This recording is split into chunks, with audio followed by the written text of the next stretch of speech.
Hey, what's up, everybody? Coming up today on Trust and Believe, we have some fun topics. One, we're going to be talking about how humor can help enhance and change your life. We're going to be talking about relationships, sobriety, and our guest is going to preach to you about how you can really trust and believe in who you are. Somebody say, oh yeah! No. What's up? He's better than Oprah. Come on, y'all. This is Shaun T, and it's time to trust and believe.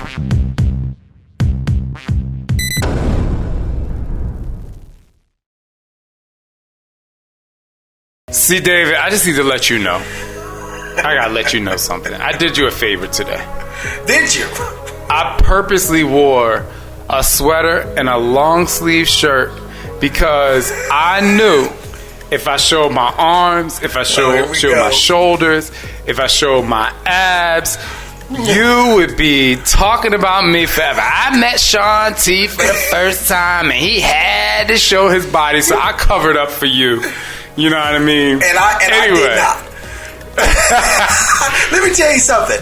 First of all, this is what you're right. And I'm used to friends like, because I don't know if you noticed, Boris Kojo, Nicky Dick, very good friends of mine.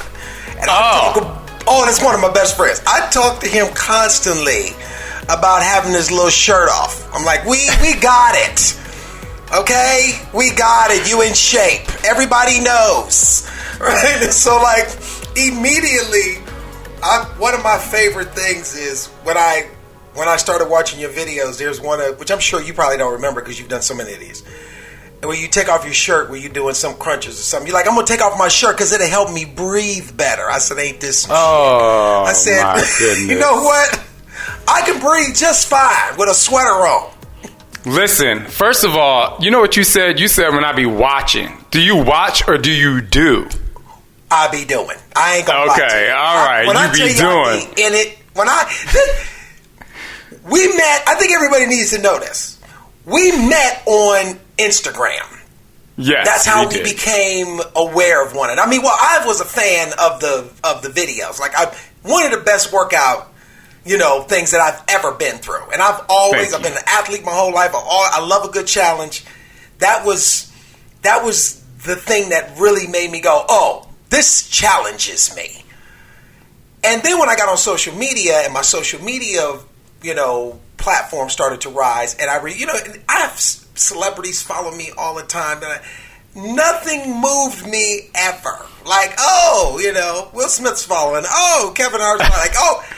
When I saw that you followed me, I ran upstairs to Julie. I was like, Julie, guess who's following me? I was so out of control. She was like, calm down.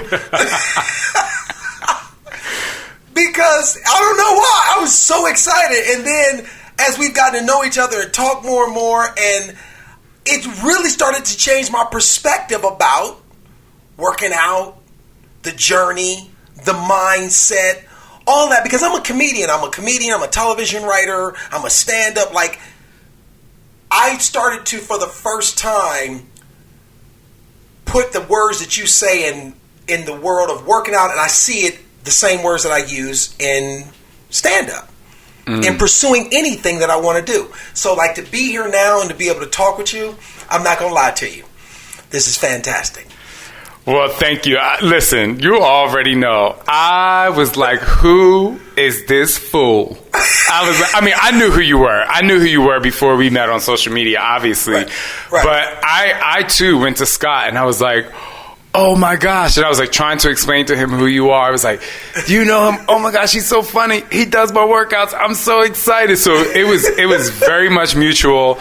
And I mean, listen, full disclosure, I know Boris, like you talked about Boris, like Boris and I have a great relationship, and Nicole, oh my God, I love them, But like for me, it really it means a lot when, a brother out there like really is working out.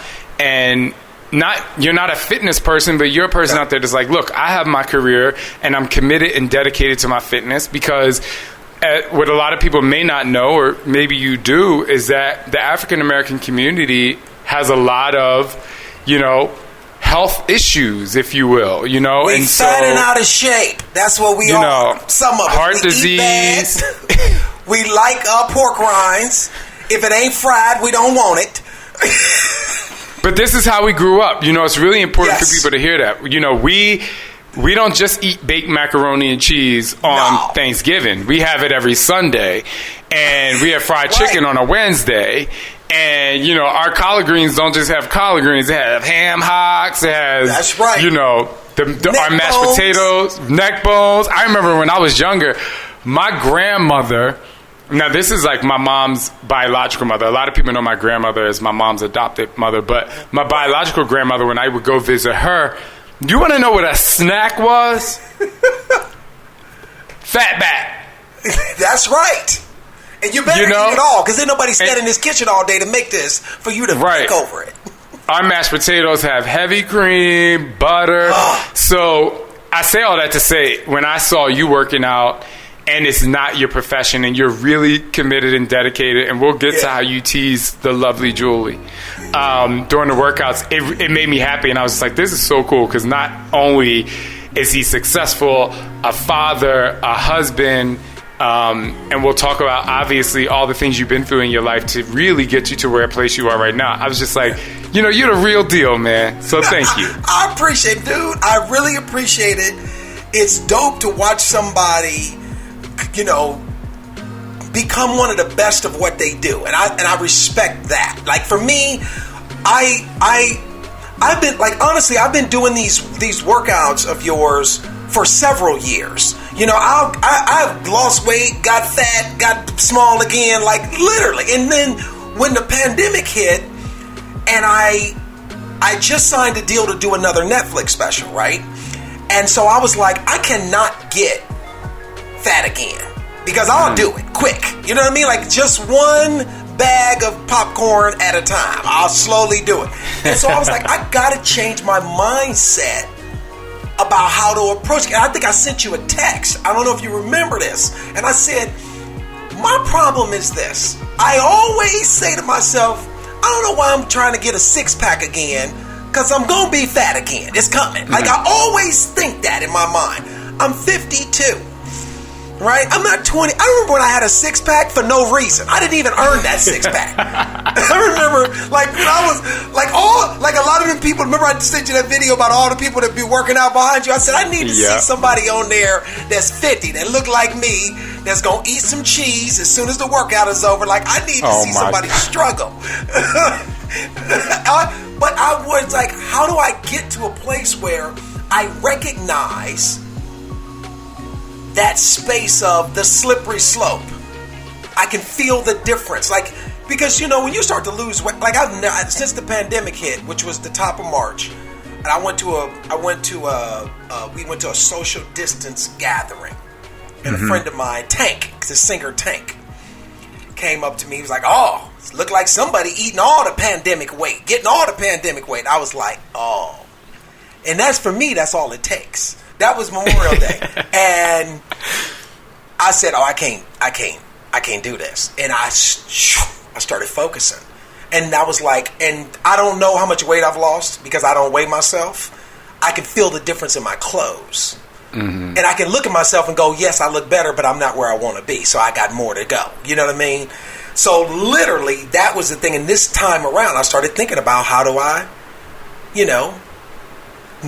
approach this in a different mindset, not just the working out, but it's the mind, it's the mentality when I'm not working out. So let me ask you a question, because a lot of people ask me that question, but I want to hear from you. What do you remember that defining moment where you were like, I mean, besides the rude friend that told you were, you've been gaining a lot of weight, but what's the thing that, because there's this one action that happens for everyone, or one thought process that happens for everyone, where they turn the switch, and that is the thing that's going to make me commit and stay focused. I think for me, it's never one thing. It's a combination of things. Like that was one.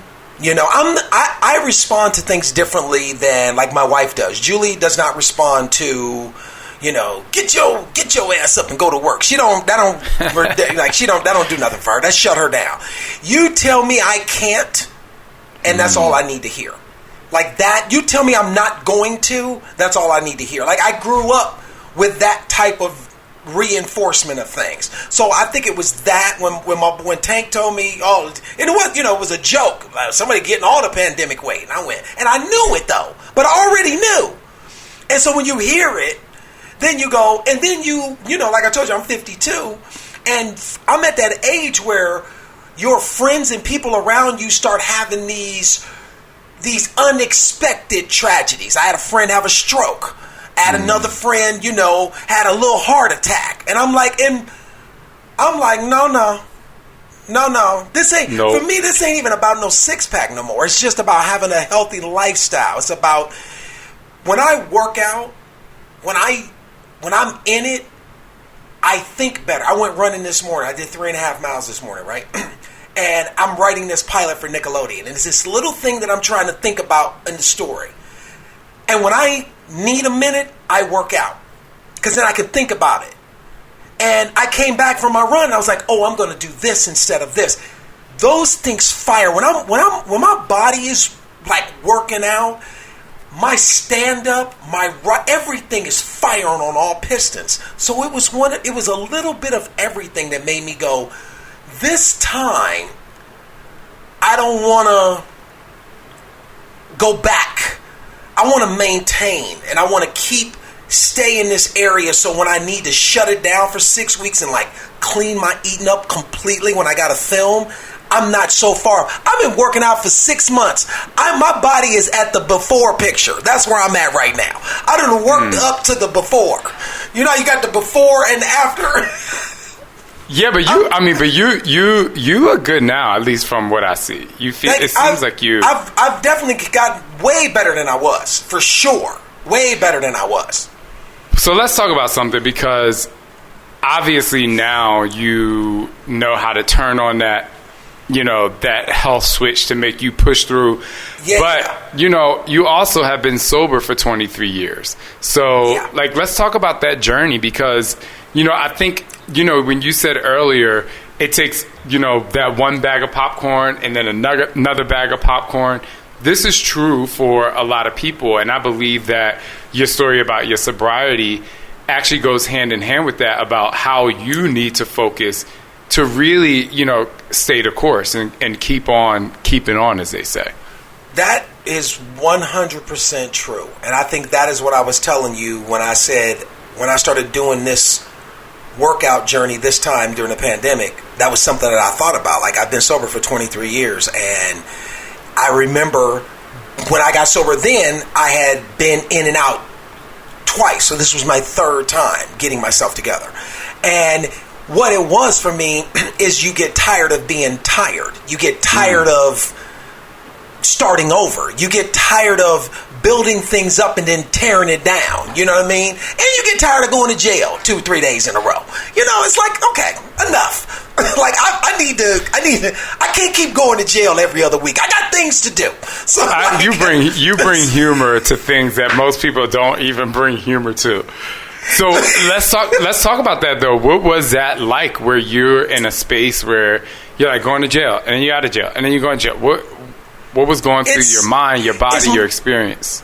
You know what it is? It's one of those things where you know where you come from, and you know that you're forcibly going against the grain of how you were raised and who you are. Like, it's effort. Like, some people are raised in situations that can be very challenging, that you can you almost be shocked that they not on drugs. You know what I mean? Like, the upbringing you had, you should be comatose right now. Like, some people you get that from.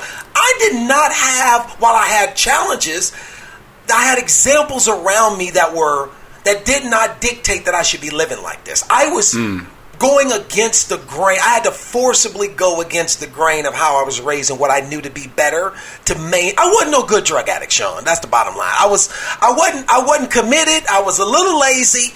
To be on drugs, you got to be committed. You got to be willing to steal all hours of the night, stay out. I couldn't do all that. I was like, you know what? I I just have to tell my listeners something. I normally would never laugh at topics like this, but David is a comedian, and if you're not watching on YouTube, you probably can't see his face, but this is why I'm laughing, because he's a comedian. But I do love how you bring comedy to real life situations. But speaking of that, being as though you're like, I was a bad drug addict. What was it that made you come through where you're like, I got to get my shit together? You just get to a place. I was in rehab, third time, and I was laying in the bed. I went to the rehab here in Westwood. I was in LA. I just gotten here. And I remember we were in this big intake facility. So there's a bunch of beds on each side of imagine being in a gymnasium and it's beds massed along cots along the wall. And it was only me and one other dude across the way, several beds down. And he was going through withdrawals. And I remember in the middle of the night, I heard him and something said to him. I said to myself, man, I don't belong in here. And then right on the heels of that thought, there was another thought that came and said, see, this is why you here. Because you think you better than everybody and everything. And this is exactly where you belong. And then on the heels of that thought, flashback to a time maybe 10 years earlier when my dad told me, when I was living at home, I had been out of school and I wasn't doing nothing. And he said to me, the only difference between you and the bum outside is that you live with me. And all of these three thoughts came back to back. And then the last thought was, this is your third time here. The first time you did it because you didn't want to go to jail for the courts. The second time you did it so you wouldn't lose a girl. And now this time, there's no jail, there's no job, there's no girl. It's just David. So let me ask you something. Do you care enough about David as much as you did about that job and that girl to try to get your shit together? Because now you only got to do it for you. And that was the moment that I said, I don't want to be like this no more. I had been doing stand-up for about a year. I had about 10 minutes of stand-up material that was good and decent enough to go out there and, back then you only get 5 minutes on stage. So I had enough time. And I was like, you need to get yourself together. And if you're going to do this, this is the time. Because you 29. And that was the moment. And I made that decision. And I changed my thinking. I went and got a sponsor who's my same sponsor to this day. And I just decided to change my life. And that's what I did. For people who don't understand about sponsors, right? Because people say, oh, you've been sober for 23 years. Why do you still need a sponsor? What is your response to them? A sponsor is not somebody that you have to talk to every day. I don't talk to Rick every day. Sometimes I talk to Rick twice a year now. Sometimes it depends on what we need. You know what I mean? Like a sponsor is... For me, this is what it was about. The last time before this one that I got sober, I stayed sober 18 months. And for 9 of those months, I did it by myself. And they were always like, get a sponsor, get a sponsor. And I didn't know what that meant. But what I did know is I didn't like nobody telling me what to do. And I was like, I've been sober 9 months. You ain't got to tell me nothing. I know what I'm doing. Maybe I don't need no sponsor. So I got a sponsor because I got tired of them telling me to get one. Then he started telling me what to do. I want you to read this. I want you to do this. I want you to do this. And I got resentful because I don't like people telling me what to do. So I wasn't doing what he told me to do. So eventually I stopped coming to meetings and stopped coming around because I hadn't been doing what he told me to do. And I disappeared, and I lasted another 9 months after that. Then what I realized that time was the sponsor is just somebody for you to bounce things off of. It's not somebody to tell you what to do. But when I came back the third time, and when I met Rick, if Rick would have told me to go outside every Sunday and stand in the rain for 30 minutes, I would have done that every Sunday as long as I had to do it, because that's how bad I wanted to change my life. And you got to get there, and only you can get there whenever you get there. I can't. You gonna get there in a different way than I'm gonna get there. But it didn't matter. So sponsors are not there to, tell you what to do. They're there to guide you, and sometimes you help them and you don't realize it. So that's the thing. Those are people that tell you, why do I still need one? I need one because that's just what it is. I don't call him every day. I don't have to I can't work unless I talk to Rick. It's not that kind of thing, But if I need somebody to talk to, I can pick up the phone and call Rick, and that's what's good. Thank you for explaining that, because I don't think a lot of people understand, just the process in general and the work it takes to stay committed to your life. And now you're an amazing dad, a husband that teases his wife beyond anything I've ever seen in my life. We're going to find out why he teases his amazing wife so much. He is a great dad. And we're going to get into this comedy, because the man writes comedy scripts. He writes TV shows. He's on Netflix. He works out with Shaun T. So let's get to it. First and foremost, what is your favorite thing about your life right now? Favorite thing about my life right now is that I'm getting opportunities in every aspect of my life, especially my business, that I've been working for 25 years that I've been doing this. The favorite thing is that, literally, things are working. Man, I thought you was going to talk about Julie. I thought you were going to talk about Julie. Oh, I thought, wait a minute, let me just, I wasn't finished. And this is Where's Julie? Is Julie around? She just stepped in and was like, what about me? And I was going to say that me and my wife are also at a place where we are I feel like we're on autopilot now. We know the ins and outs. We know what it's going to be. The kids, we have found our groove.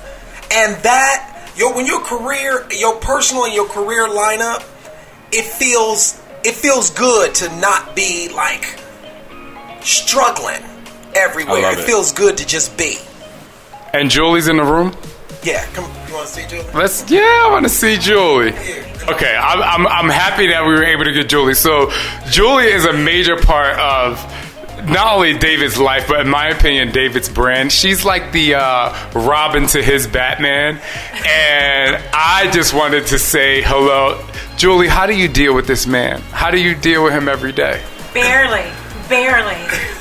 Actually, and this is true, working out, honestly, actually helps. Working out together actually helps. So, we get to see you every morning. You're a part of our journey, and you actually help me deal with this. For real. I love it. Well, you both know that when this pandemic is over, I'm coming to the house. We're going to eat that cake that David be stealing from the counter. We're going to eat it all. I know it all. I know the entire story. But thank you, Julie, for, working out with me every day. And I definitely cannot wait to meet you in person. I know. Me too. I feel the same. Have fun, guys. Thank you. I had to bring Julie in there because I just think relationships, kind of like what you were saying, obviously your career is thriving and that's really amazing. Yeah. But I do think, even with my relationship, I'm Shaun T, but then there's Scott, and people don't really understand how much your spouse and having a great relationship really aids in the development and progress of your career. That's so true. Everybody does, I've been doing stand-up, for a long time. When I met Julie, I've been doing it for 5 years. Julie was, she had her own career. She was the third African-American to dance online with the RUCKUS. She was their spokesperson for the whole 10 years she was there. She did tour with Jimmy Buffett. She hosted a TV show on Made in Hollywood on ABC. She's had her own career. And to watch her transition from a working, dancer, Broadway dancer, and actor, to becoming the mom and supporting me, I saw that give and take, and I saw that balance. And when I was doing even my social media stuff, when I was doing stuff in my stand-up, if people know my stand-up is a lot about my family and my marriage and life. And so when I started doing social media, that's a natural extension of who I am, which becomes my wife and my girls. So she just fit right into that, and I felt it go from here to here because people really understand, and I think people respond to understanding that even though I might be David, everybody knows Julie. Like what you said, it's the brand. For me, and that's when I watch you guys, when the boys came along and I saw that, and I started texting you and I was telling you, I was like, it's a whole nother journey. Yes. It's a whole, and they bring a dynamic that brings out a different dynamic in y'all, which is incredible. And you're right. Like, and I mean, a lot of people may not know. I know because I'm a fan and I've been doing all of these workouts, but Scott has always been right there to the left or right there behind you to the right. People, you know what I mean? So like, you don't know what's going to happen when those forces actually come together and things that, you know, because listen, two people are always going to be better than one when they're both working towards the same common goal. Yes, talk about it. Talk about it. That's what I think it is. Speaking of goals, though, let's talk about your career because, you know, I want people to get into the nitty-gritty of... I personally feel like you have a brilliant mind. A lot of people look at comedians and they might say, oh, that person is funny or they're entertaining. But what you do, even on your social media, you know, if I can just like love on you for a second, it takes a lot of commitment, number one. Number two, it takes a lot of transparency. Number three, and I think this is probably the most important, it takes a lot of focus and attention and really listening to your family, to what's going on around you, to your fans. And I know that's what I love most about you is it's more than just being funny. You actually are doing things that create conversations in people's households. And you are able to, and I don't even know if you know this, you're able to have spouses or couples talk about things that may be tough by you making it a comedic special just between you and Julie. And a lot of people, and I brought up the thing about the cake earlier because, you know, some people don't support their spouse in their weight loss journey. But just by you talking about who stole the cake, somebody did that, it gets people to talk about cake, and then they're like, oh, well, we need to eat healthy. Okay, let's work together. So I just wanted to love on you like that for a second because that's one of the things I love about you most. But just talk about, you know, where do you get I know you get your ideas from real life, but how do you come up with these amazing ideas and entertaining skits that really, I would say, empower people? You know, it's so funny because when people ask me that, every time I do a podcast or I do an interview, people will ask me the same thing. And one of the things that I always tell them is that I think that it works because none of it is staged. Unless we're doing a promo for a brand that sponsors us, everything that we do is in the moment. Now, if you go back in my older Instagram thing, we have done some sketches and stuff. Like when we did the kids, how parents feel on the kids' first day back to school, which we did to the Wiz. You know, that was like that. I put that up on Instagram at 8 o'clock in the morning here in LA. By noon, it was on the news. The Los Angeles, the local news. And then the next thing you know, it was all over the country on news channels. So you have moments like that happen, but I think that people respond because one of the things that I get consistently is that you guys are so real. It's like we will argue on there. We will show the good, the bad, because I always tell people too, like, we did this TV show on OWN called Black Love, right? Where they sit and they talk to a bunch of couples about relationships and yada yada. And I think Julie and I were one of the few couples on there arguing. And like we just real with ours. And I don't, by no means am I nobody trying to put off this front like we're perfect. Our kids be out of pocket, they be talking crazy, and you know, and the only thing they ain't nobody seen is one of them get snatched up. But like for real, we are just, I think it works because my stand-up is a reflection of my life. My life is real, and I try to find humor in things, but I also think that there's something in showing the realness of things, because that's what people really relate to, is when you have those real moments. And I can just feel them when they come in. When they're about to happen here in the house, I just grab my phone and turn on the camera, and now my kids and everybody has gotten better at, when they see the camera and they're talking, they know how to fall in the frame so they can be seen and not talk over each other, you know. And it's just organic. And that's why we developing our own reality show with Oprah on OWN now. So we'll see what happens. I love it. All right. Come on. I definitely need to come in and work you out in person on that show. Yes! I already told you I got something I want you to do. I already talked about that. I know. I just want to talk about the career of stand-up in general. Yeah. you know, it has to be really tough, even now, even though you've been doing it for years, to stand up in front of a group of people wanting to get a reaction of laughter, because you're going after one thing. But obviously you attach to emotions, you attach to all these things. But my main question is, why do you think real life stories are the driving force behind the success of comedy?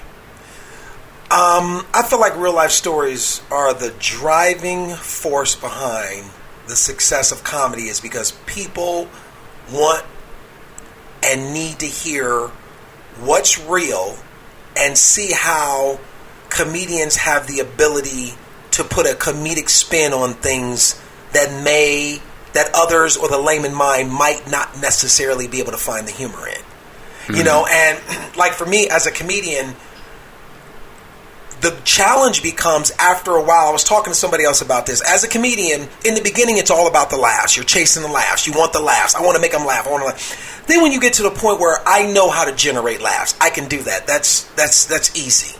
Making laughs is not like, it's like you wanting to get somebody, if I want you to max out in 4 minutes, I can do it. But can I tell you something real quick? Let me tell you something real quick. I be mad because sometimes I be trying not to laugh at you. I be like, I ain't going to laugh at this one.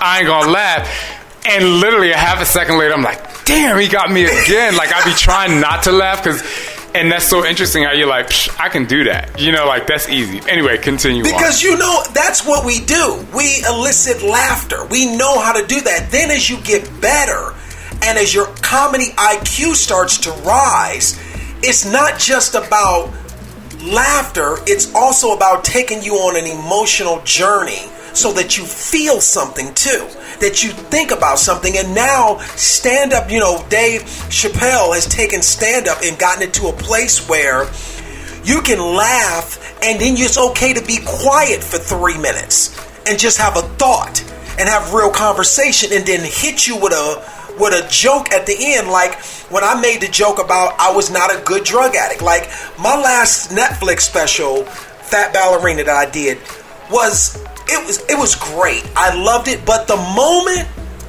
that moved people is when I talked about meeting my biological father that was on drugs. It was in the middle of the show. It was about 2 minutes and it was very serious. And I did that on purpose because I want to be able to draw people in and then hit them with some jokes when they didn't see them coming. So many people emailed me about that moment in my special. People who had not met their fathers or parents who had been estranged from their kids. Now for me, this next special that I'm working on, my goal is to talk about my addiction, to talk about other parts of my life that are real. The topics become a little deeper, or the approach to them. Not all the while you bent over crying with laughter, but you walk away going, wow, Richard Pryor had the audacity to find humor in places that humor should not exist. And that to me is the sign of a real comedian, and that is my goal now, is to find humor in places that would normally make us uncomfortable. I just think it's really cool because stand-up comedy, especially with someone like you, Dave Chappelle, I mean, there are a few of you out there that I'm like, they have lost their mind in a good way. You know, it's become a different way to kind of interpret like a TED Talk, you know? Yeah. Because now, even when I watched, you know, Tyler Perry specials, Medea and all that stuff, yeah. You know, her plays, I say her, his plays right. Or whatever. You know, back in the day, you're watching it, they're talking about serious things, and, you know, I'm just like, wow, this is... So I walk away from that, and even comedy specials or comedy movies, and I'm like, there's some really great lessons in there. And I just think it's just like, I feel like it's such a hard thing to do, that you guys make it look so easy. That's so funny thank you, and that's so funny that you said about Tyler. When I wrote House of Pain and Meet the Browns for Tyler Perry. I wrote those 2 TV shows, and I remember. You know, I was on one of the episodes of House of Pain, right? You know, I was in the episode of House of Pain. Were you? You must have been on when before I came over. What season? Wait a minute, the ones that came out right now, or no, the beginning? Years ago. Really? I must not have been there then, because I did the last 2 seasons of the show. I'll find it for you. I was a character called Mo Pex. I was a trainer and one. I'm not an actor though. I was horrible. I hated it. But when I got finished working at Tyler Perry Studios, and I walked away from there, the one thing that I walked away with was the knowledge that I can work harder. I've never seen a guy work as hard as this dude does. Like literally 2 TV shows were up and running at the time. He was doing a play and writing movies, and like it made me go, oh, I have no excuse to not do anything. So like now when I'm in this position where I'm literally developing 5 TV shows right now. And my manager called me on the phone. He's like, how are you going to do all this? Like, you keep calling me with all these offers and opportunities. And I said, one day at a time. I don't know how, but I know that I've been working for 25 years to get to a place where I'm busy and I legitimately don't have time. I said, it would be ridiculous of me to pass on these opportunities that this is what I've worked for my whole life. So like, I'm enjoying every moment of it, even though I'm exhausted sometimes. Wow. All right. So you have been talking about you're working on a lot of projects. Tell me about those projects. Tell me what you have coming up in a pipeline, because I want people to be able to find you in addition to the David A Arnold on Instagram. Okay, so yeah, if you follow me on Instagram, it's the David A Arnold. If you Google David A Arnold, you'll see all of this stuff. I just signed a deal to film my second Netflix special, which will be not till probably this time next year because of the pandemic and what we're going through, the climate of the country. I can't really tour like I want to. Lena Waithe and Kevin Hart are the producers of this particular project. So we just closed that deal. I'm creating a TV show for Nickelodeon for this little rapper girl out of Houston. She's about 12 years old. Her name is That Girl Lele. She's out of Houston. She got like 1.2 million followers. Huge personality. Will Packer called me on the phone, asked me to create this show for her. I'm literally doing that for her now. I also created a show for a comedian named DC Youngfly from 85 South and Wildin' Out. I have a show for him that I also sold to Netflix that I'm doing. Julie and me and the girls are developing our own reality show over at OWN. I also have a show in development with Lena Waithe based on my stand-up that she's producing, and I have an animated show that I'm writing for Anthony Anderson based on his childhood over at Apple TV. So, and then I'm currently producing a show called Side Hustle that's literally on right now on Nickelodeon. The thing that I want people to really get from that, this is from a man who was in and out of recovery. Yes. 23 years sober.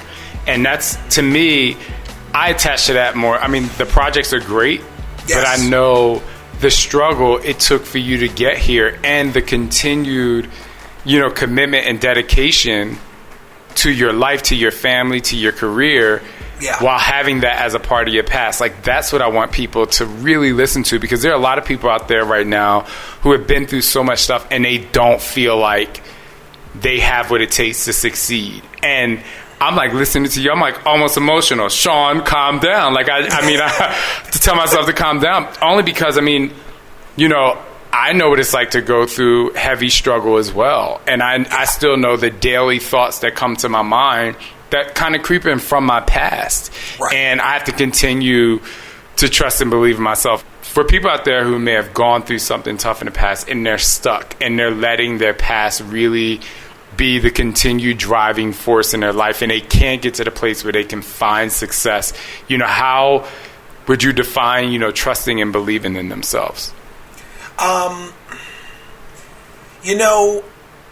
feel like the way to push through that struggle and believe is it takes something. Faith is something that comes from something you can't see. You have to believe that it's there. You have to trust and believe that you were not brought here to struggle. You were not brought here to be less than. You were not brought here to fall short. And even though we all go through trials and tribulations, we go through ups and downs, we go through setbacks, we go through failures. I tell people this all the time. I teach one of the largest stand-up comedy classes in the country. And I tell all the aspiring comedians this. I go, anything that you're trying to do, there's always going to be obstacles in the way. There's supposed to be obstacles in the way. The only place that's not an obstacle is if you want to work at the fast food restaurant the rest of your life. Ain't no obstacle. You know what I mean? Some things there's no obstacle. If you want to, not push beyond, there's no obstacle to be average.